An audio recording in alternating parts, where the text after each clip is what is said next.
Okay, so what we're going to do here is we are going to start a diagnostic mock-up for this patient for a 6 through 11 or 7 through 10 fixed case. So what we're going to do first is we're going to just say let's do 6 through 11. Okay, so we're going to go ahead and select every tooth that's going to be an active tooth as a Pontic.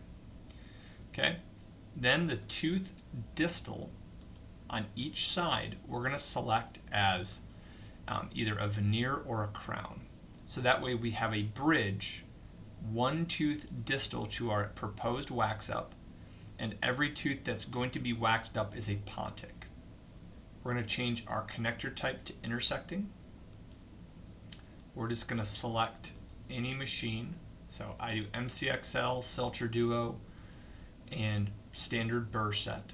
It doesn't matter what we use as our material because this is just going to be something we're going to use for basic calculation purposes when we actually design our restorations. But it's not going to be have any influence on our material thickness. It's just letting the machine go forward with the software. So when we click next, we're going to go to import STL, and we're going to import our upper jaw. So for this patient, we should have our pre-op upper,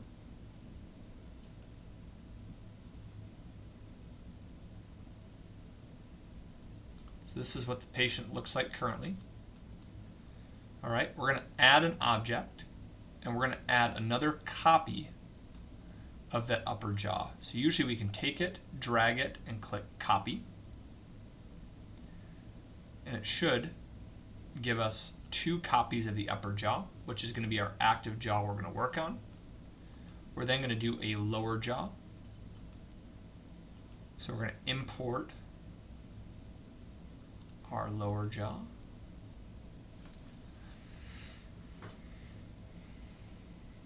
And then we're going to import our occlusion, which is just our buccal bite. So we'll go import STL, and we should have her buccal bite.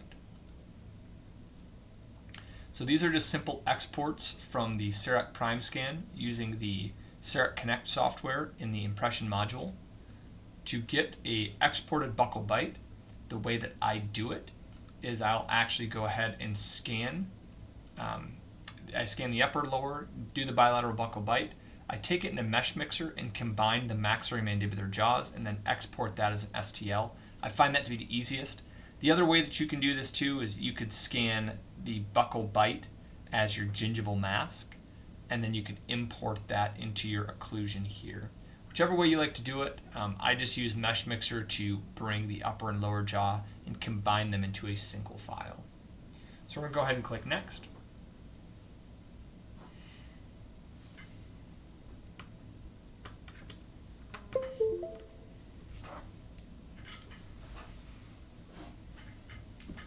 Should only take a minute or so just because these are STL files. There's not a whole lot of information the computer has to calculate. All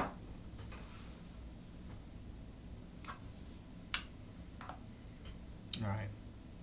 What we're going to do is we're going to edit this model down a little bit. So we're going to use the cut tool.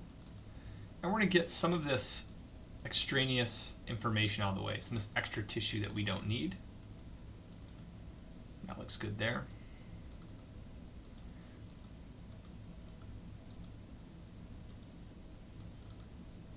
That looks good there. Okay, we're going to leave a lot of the palate because we want that when we actually print our diagnostic mock-up. Now what we're going to do here is we're going to go ahead and cut out the teeth that we're going to be prepping. So what we're going to do is we're going to still use this cut function. We're going to double left click to start, single left click to save our progress. And we're just going to go ahead and cut out all of these teeth. Now I'll do one side at a time just to make it easier for demonstration purposes. Usually I try to do this in as few cuts as possible. So on a case like this with all these diastemas, I would just do one single cut. We'll double left click to bring this part back, and we are done. Okay, so there are our teeth cut out. We'll do the same thing here. Double left click to start, single left click to save our progress. I'm just going around and doing a really basic cut around these teeth. There we go.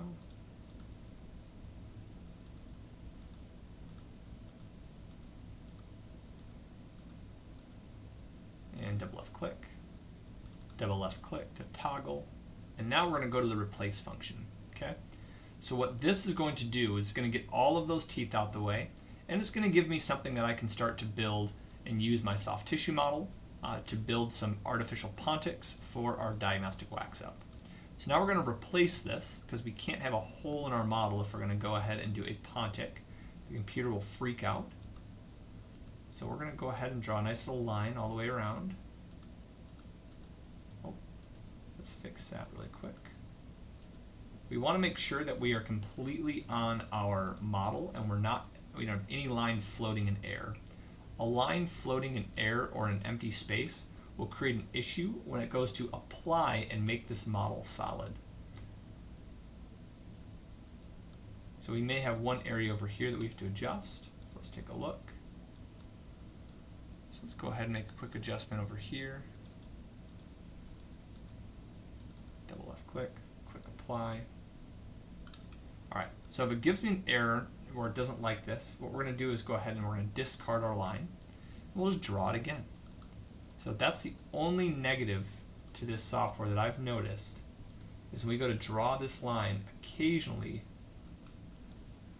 we can have an issue on this step right here. Alright, so now we're going to draw this around like so.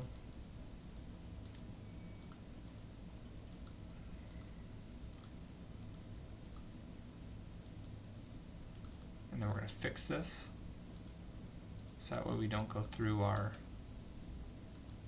model into empty space. And you can see how that time it filled it in perfectly. Now what I'm going to use is the form tool. Click remove. And we're going to recreate a basic pontic site here. Come through here, try to recreate a pontic. And recreate a pontic. It's pretty easy. Alright. We're going to go ahead and get rid of that gingiva right there. There we go. So now you can see we're pretty close to what we had on the other side. So now we're going to go through, click replace, and do the same thing over here. Okay. Double left click to start, single left click to save our progress. We're going to go around and draw our line.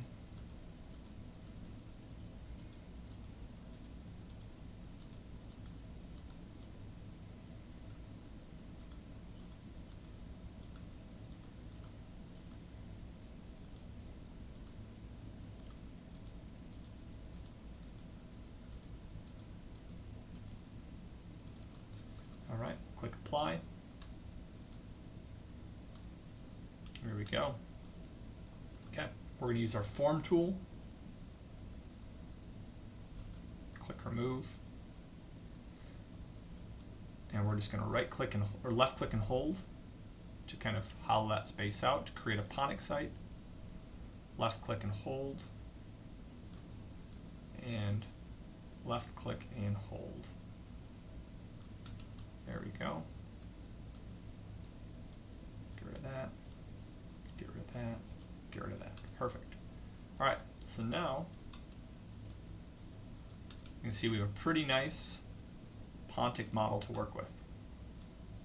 Okay, so now we're going to manual correlation. You'll see when we go to manual correlation where everything fits together. This is why we need our pre-op as a biocopy. We're going to use this gingiva later on. So we've unaltered gingiva stitched over top of our altered cast. This is just checking to make sure that we have our buccal bite. We're going to go to our model axis and we're going to go ahead and set this up with the patient's maxillary midline. We're going to mount these mandibular teeth based off of Bockwell angles. So we're going to mount the lower anteriors first. We want our canines and mandibular first molar cusp tip on the line. We'll go ahead and select our jawline.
Okay, so we've got the jawline set.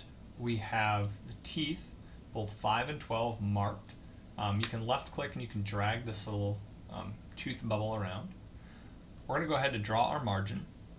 Now the easy part that we're going to do here is we're just going to go ahead and click manual margin draw, double left click to start, single left click to save our progress, and double left click to end.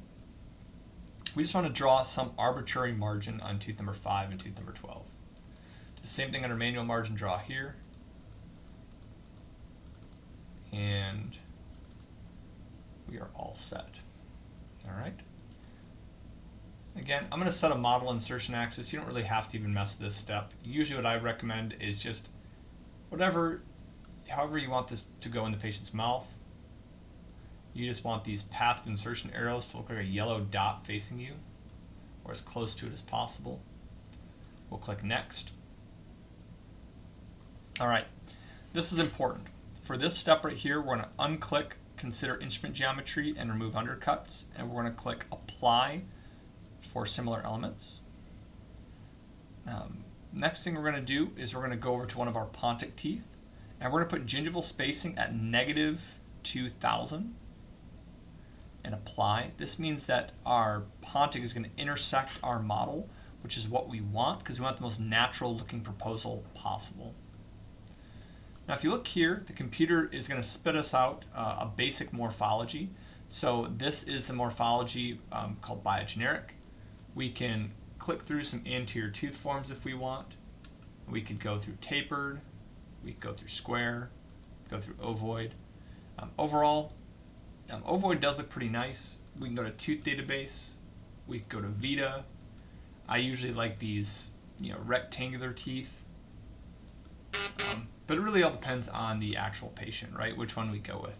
Lots of times what I find myself doing is just going with the biogeneric design unless the patient truly has a very unique shaped tooth. We're then going to go to position and we're going to turn on our biocopy upper. Okay? So this is important. What we're going to do first is we're going to go ahead and move each tooth back to approximate it with the natural tooth. So that way we have a diagnostic wax up that's actually going to be feasible. Where that tooth position was at before was not feasible. Now what we can do here is we can line up our wax ups over top of each individual tooth, including our canines. There we go. And there we go. Excuse me. All right, so now what we're going to do is we're going to make these teeth a little bit longer. Patient wanted longer looking teeth, wanted a more full smile, so we're going to go ahead and lengthen her teeth probably about 1 millimeter. So we're just going to go ahead and eyeball that. If you really want, you could apply the measurement tool and you can measure these teeth to get the exact length you want. Usually this is something that I measure in the mouth when the patient is showing up for the evaluation appointment. I take a perio probe and measure the patient's tooth show in repose. We kind of just measure how much we can get away with based off of what their tooth position is currently. So what we're going to do next is we're going to rotate this tooth around a little bit, bring this tooth into a little bit better position, bring this up like so, tilt our incisal edge back, and bring this whole tooth back just a little bit. Okay, next thing we're going to do is lengthen our canine. Our canine we want to be about the same length as our central incisor. We're going to bring that back like so.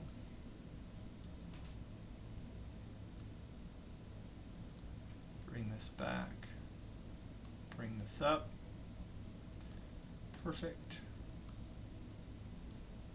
Make this a little bit longer, about the same length as our central incisor. And tilt that back so it covers our natural tooth. And overall, this would be the basic position that I'd probably go with for this patient.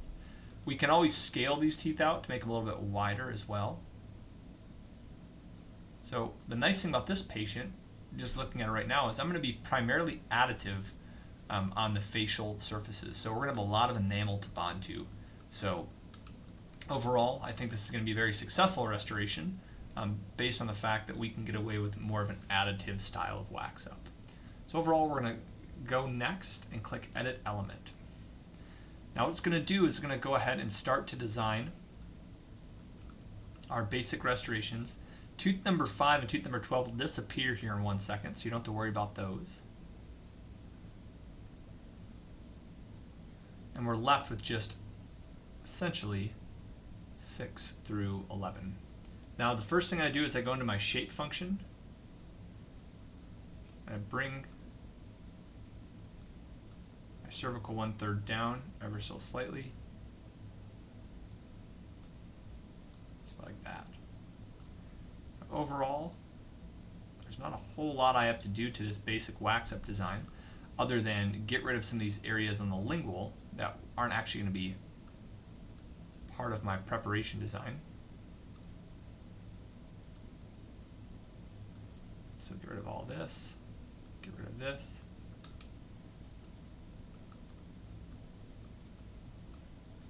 Get rid of this.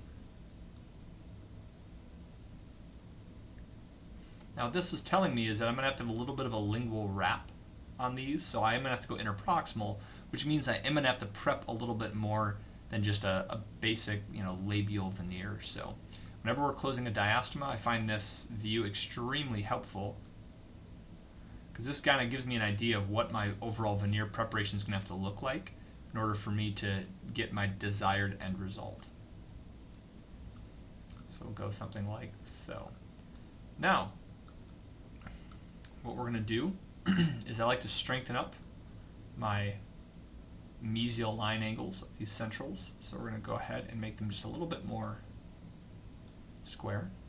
Same thing here, a little bit more square. Bring this down. All right, and overall I'm pretty happy. Now what we're going to do next is we're going to select 6. We're going to hold Shift and click 11, and that's going to select all of our anterior teeth. We're going to click down on our incisal variation tool, and we're going to apply some anatomy to these teeth. So we're going to take strength of about 30%. I like to go with variation 3 because it's a very long type of anatomical variation. We're going to hover over one of our central incisors, and we're going to drag this line angle until we get it to an area that we really like. So overall, I like to take it, drag it mesial and incisal, so we have a really pronounced mesial line angle on these teeth. We're going to go ahead and click Apply. And that's going to save that variation. Next thing we're going to do is we're going to go to 30% again.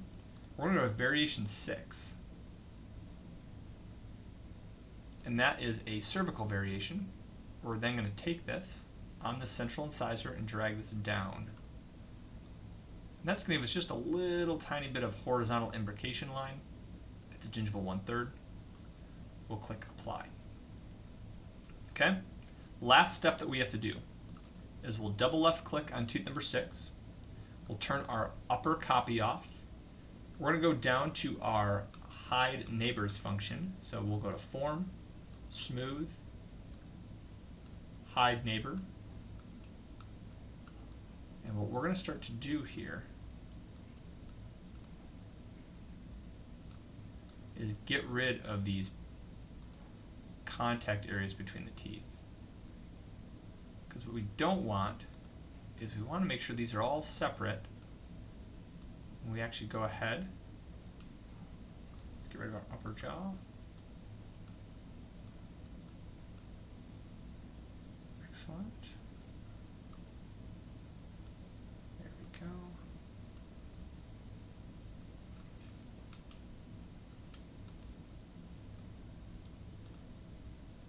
And we'll smooth this out one more time. There we go. So 6 and 7 is now a red exclamation point, which is what we want. So now we'll click on tooth number 7. The same thing here. 1, 2, 3, 4. Go to 8. 1, 2, 3, 4. And right here. 1, 2, 3. All right. And the reason we want these red exclamation points is when we go take this into our other software that we're going to use, Mesh Mixer, it's going to separate each individual tooth into an individual shell and make things a lot easier for us to get a printable model from InLab. So overall, it looks good there. Same thing here, 1, 2, 3, 4. And I'm just counting my clicks as I go through. 1, 2, 3, 4. There we go. 1, 2, 3, 4. 1, 2, 3, 4. 2, 3.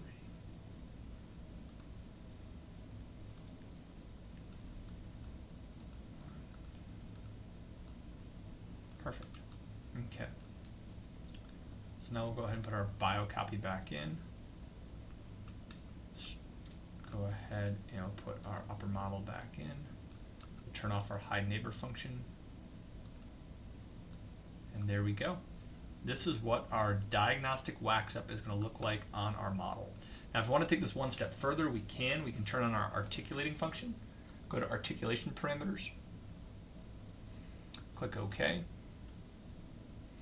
And then we can run this through a basic articulation to see where we have interferences on these teeth, so we can protect these veneers. So as we go forward, we can go ahead and let's click some of these things off of here. Let's look at our occlusal compass. So you can see we're going to be guiding off of this lateral incisor quite a bit, which we don't want. So what we're going to do is we're going to go to shape. Let's get rid of that. Let's get rid of that. There we go. There we go. Because we want to guide off those canines a little bit. It's going to be kind of inevitable. We can probably get rid of some of it.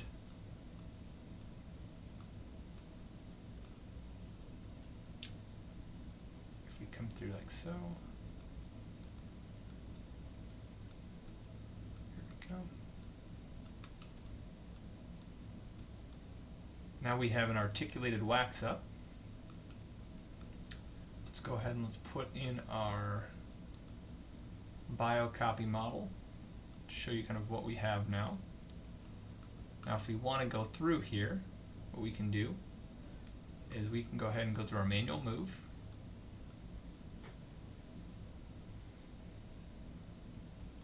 And now we have an articulated wax up, which is going to show you she's going to maintain group function on this side over here, protect our canine, maintain group function over here,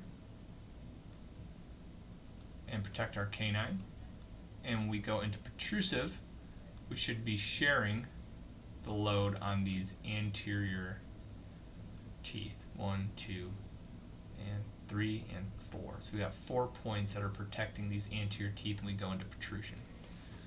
So overall, pretty happy with this digital diagnostic wax up. We'll click finalize. We're going to click OK because we don't want the bridge to have a union. That would be bad. It would be tough for us to actually do this case. So now what we're going to do is we're going to take these pontic teeth, go into administration, and we're going to virtually seat all of these teeth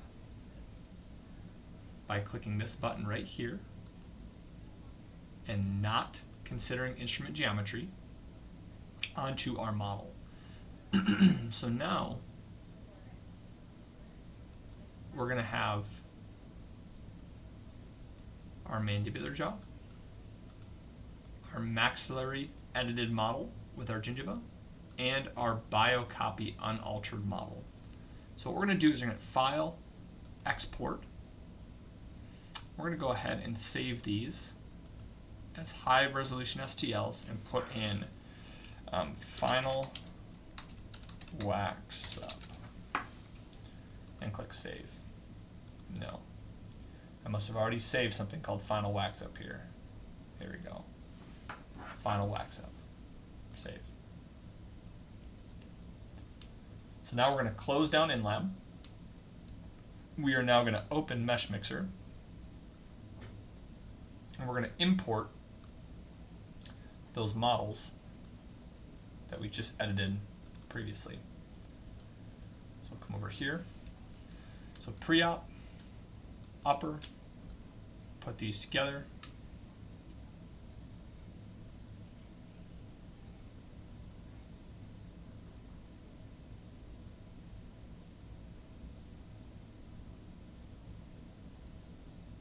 Just going to take a second for it to generate the mesh together. All right, so now what we're going to do is we're going to go ahead and click on our wax up jaw, which is highlighting those teeth. We're going to click edit and separate shells. So we want to pitch everything except for our waxed up teeth. So we're going to delete that shell. We're going to keep that one, keep that one, keep that one, keep that one, keep that one, keep that one, and we'll delete this shell, and we'll delete that shell. So now what we have is our pre-op gingiva, and we have all of our teeth that we proposed as wax-ups. Okay? We go ahead and click Combine, and now they're one solid model. But we still have to make some changes. So what we're going to do next here is we're going to go ahead and hit Select. We're going to use this tool here. We're going to get rid of some of this gingiva that we don't need. And we're going to discard it. Excellent. We're going to come back here. Select. Now let's clear that section. Select.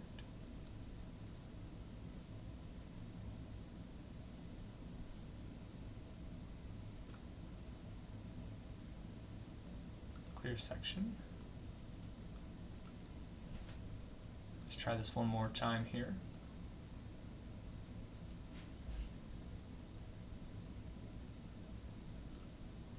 There you go. Discard. Alright, overall I'm pretty happy with that. So we're going to go ahead and hit Control A for Select All. We're going to go to Modify. We're going to smooth our boundary. What that's going to do is going to smooth, let me zoom in right here, it's going to smooth this area right here. And let's go ahead and really make it smooth here. Okay, click Accept. It's going to make my extrusion functions on this model much easier. Okay, so that looks good. Now what we're going to do is we're going to clear our section. We're going to hit Edit, and we're going to make solid. So it's going to take this model, and it's going to make us a solid model. Now the first time that it does this, it's going to look very weird because we're going to be using a fast algorithm to make the model solid. As we go forward, we're actually going to use a different type of solid algorithm model, which is going to be called accurate. So it's going to make things look a lot better.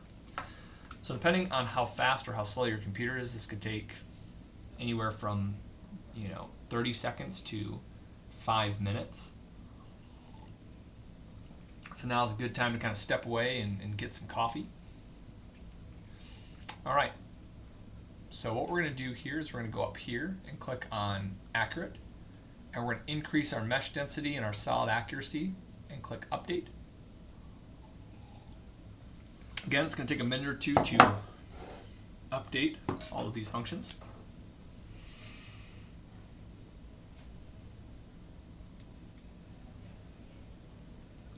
Again, depending on how fast your computer is, could take anywhere from 30 seconds to 5 minutes. We have a pretty fast computer to work with right here, so it shouldn't take us too terribly long.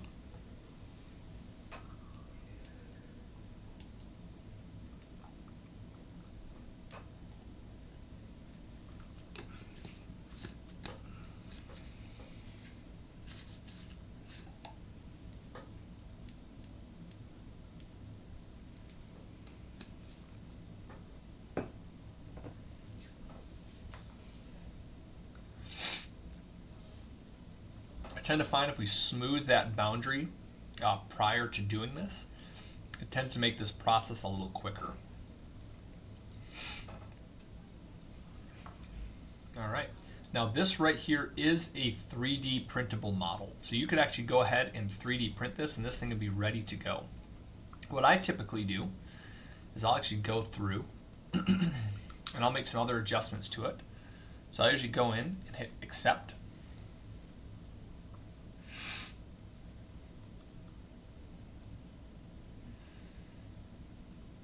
I'll actually usually select everything here.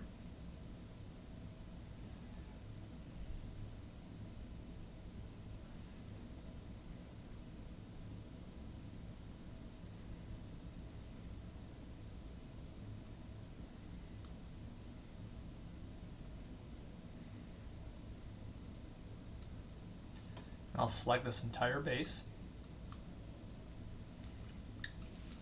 I'll go ahead and I'll right click, make this size a little bit smaller, kind of just preserve some of this stuff here. Right click.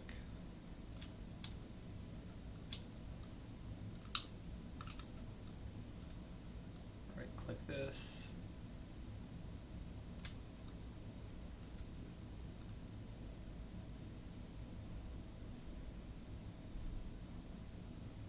Okay, we'll put it lingual. Overall, I'm okay with getting rid of some of that palatal structure here. We're gonna get rid of a little bit of this here. All right, overall, I'm pretty happy. We're gonna go ahead and edit discard. It's gonna open up my mesh for me. All right, so everything looks pretty good. All right, one thing I like to do here is gonna go back to select, use our lasso tool, and just really make things a little bit smoother, because it tends to make our final step of this process look a lot cleaner. So that previous model I had was absolutely an acceptable model to print. I'm just being very picky and I want a very neat and trim looking model.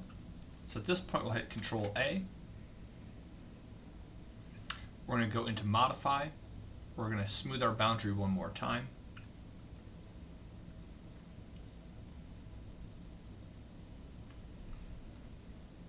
Make it as smooth as humanly possible. Click Accept.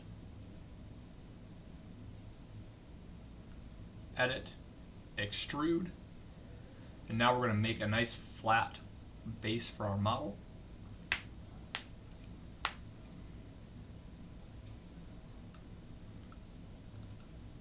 Double left click all the way on the left hand side of this offset button. It's going to expand this model for me. We're then going to go ahead and click Accept.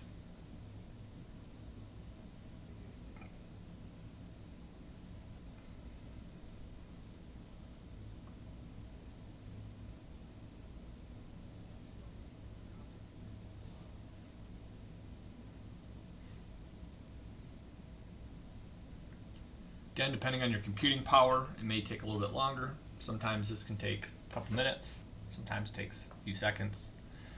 We're going to go ahead and click Clear Selection.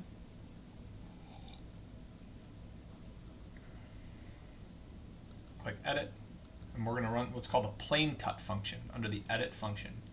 Now this is going to create a really nice flat model ready to 3D print. So we left click and drag.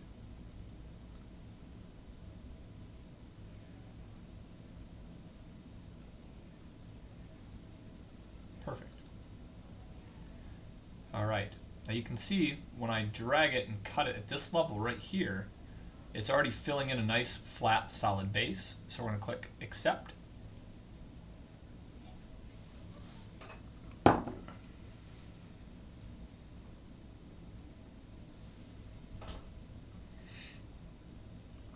And now we should have a really nice model that's ready to go on our 3D printer that has a nice flat solid base. So we're going to hit File, Export. We're going to export this as an STL file, and this is going to be our solid wax up.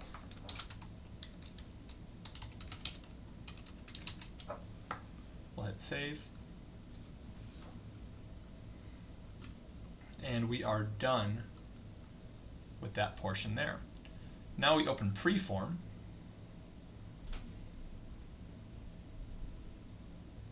And I print all of my diagnostic mockups at 200 microns. I had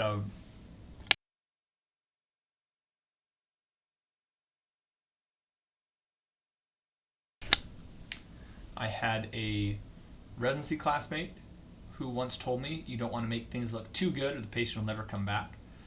Our pros muncher didn't really like that too much, but with some of this stuff, I like my final restorations to look better than my diagnostic mockup.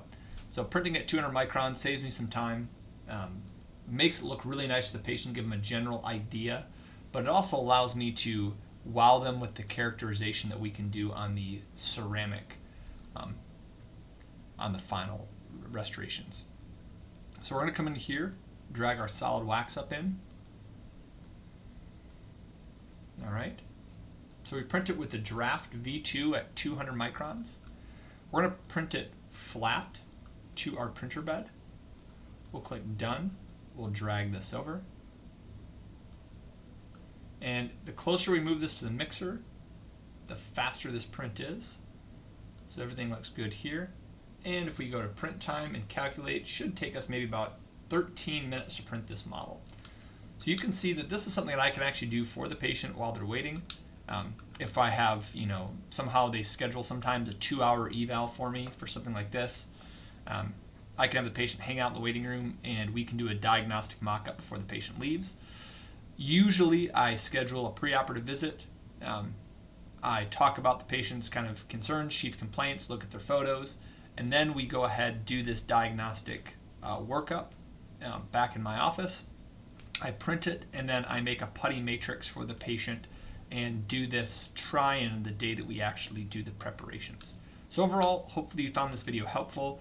That should walk you through the entire process of how you take STL models in InLab, create a 3D printable model of your diagnostic mock-up, and then I will walk you through some of the photos of how we then transition this to the mouth and actually make this into something that we can use as a preparation framework and something that we can use as a biocopy for our final restorations.